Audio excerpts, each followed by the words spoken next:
And last but not least, I'm going to talk about Bridget Goodwin, who you'll all know. You'll all know Bridget. And I was to Eddie, I can't do Bridget. Everyone knows about Biddy the Buller, but it's always interesting to look at people's stories. So there is evidence that women sometimes mined for gold, and the most famous of these is Bridget Goodwin, who was known as Little Biddy and later as Old Biddy. And she was a tiny woman with a big story and a woman of mystery who lived her life in obscurity until she became famous during her declining years for being a female miner. After her death, William Hindmarsh wrote that she was a little morsel of a woman, 4 foot nothing in height, under 7 stone in weight, slight in figure but well formed, looking from a distance as if she was but a child of 14, but face to face with her, the furrows and wrinkles on her sunburnt features, the colour of parchment, the iron grey hair, the washed out expression of her faraway blue eyes, were evidence of the daily struggle for existence this little woman had passed through in the open, seeking gold under circumstances of extraordinary hardship. Although details about her life and even her real name are sketchy, it is apparent that Biddy lived an unusual and adventurous life. We know that she was born in Ireland sometime in the first quarter of the 1800s, and that she began her mining career at Bendigo in Victoria, Australia. In the early 1860s, Biddy went to the Hokitika Goldfields in Nelson with her 2 mates, Jack and Bill. And then the 3 of them tramped overland to the head of the Buller River. Here they started fossicking in the streams between Kawatiri and Murchison, and then they worked their way down to Anangahua Junction.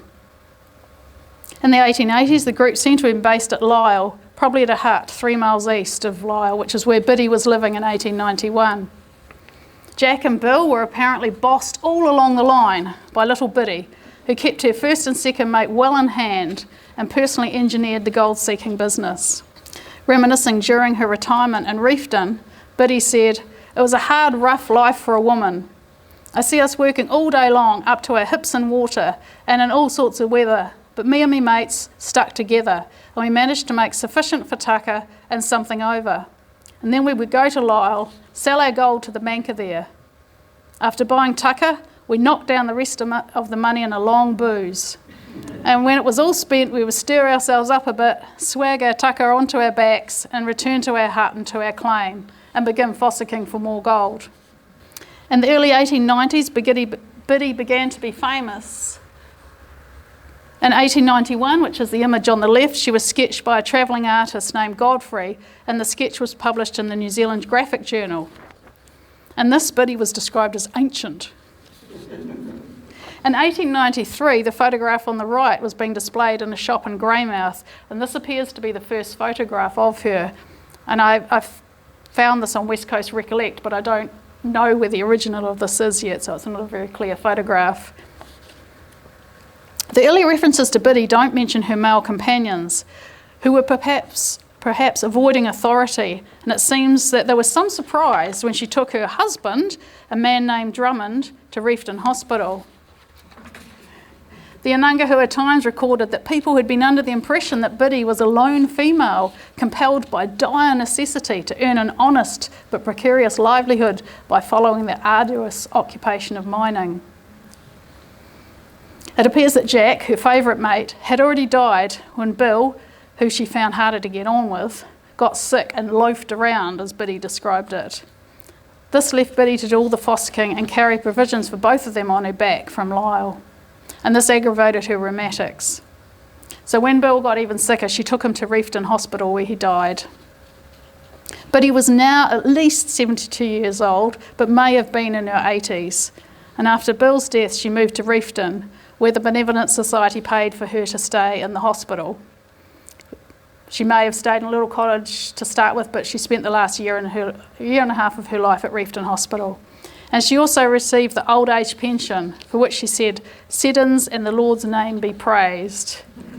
Now it's really interesting she received the pension, because in those days you had to be deserving. You know, if you drank or you smoked too much tobacco or you'd had some unsavoury incident in your life, they could turn you down for the pension. It wasn't a universal pension as now.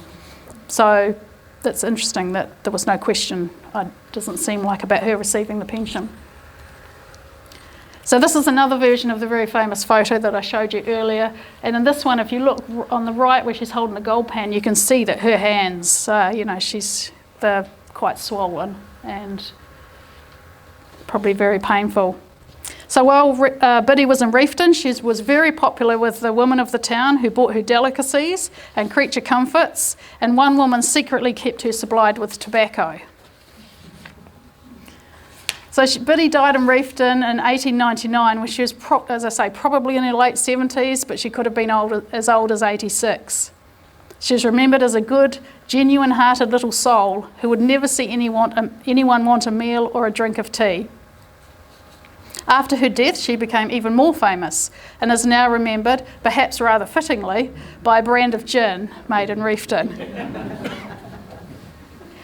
Biddy's story is fascinating in that despite living in a hut with two men and making a living in what was described as a masculine way, she was accepted as a tough old pioneer and deemed worthy of a pension. The increasing notice and interest in her life during the 1890s shows that attitudes were changing. And to sum up, I hope that I've made it very clear that women were on the goldfields from the very beginning. Not in anywhere near the same numbers as men, but I think that these tough and resourceful women deserve recognition. And these women are incredibly difficult to research. At the time, no one was interested in their opinions or their letters or their diaries, and newspapers of the times apparently thought it was impolite to draw attention to women who were mining or doing anything unfeminine, unless they were a hopeless case and frequently before a magistrate. And those women actually you can find information about. So women such as Marion Waite accepted that their work would not be mentioned, but it's also starkly obvious that her husband Reuben was quite happy to take credit for all of the couple's endeavours. And likewise, women's obituaries, if they occurred, leave a lot to be desired. Harriet Coates was described simply as being prominently connected with the Holy Trinity Church. Mary Power was remembered for her open-handed charity rather than her business acumen. Rachel Nair, Emma Ralph and Jane Norgate have so far been only remembered by their descendants. And in the Reefton Hospital Register, Biddy's occupation is given as domestic. And if there's anyone less domestic...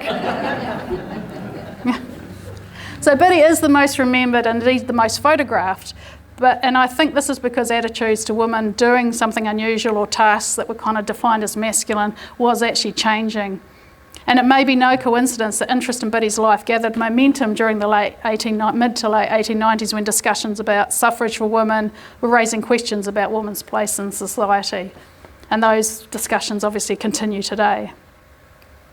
So that's it. That's my 7 wonderful women, and they will all turn up in some form or not in my book, along with all the many other hundreds of interesting women that I've been finding out about. But that's it.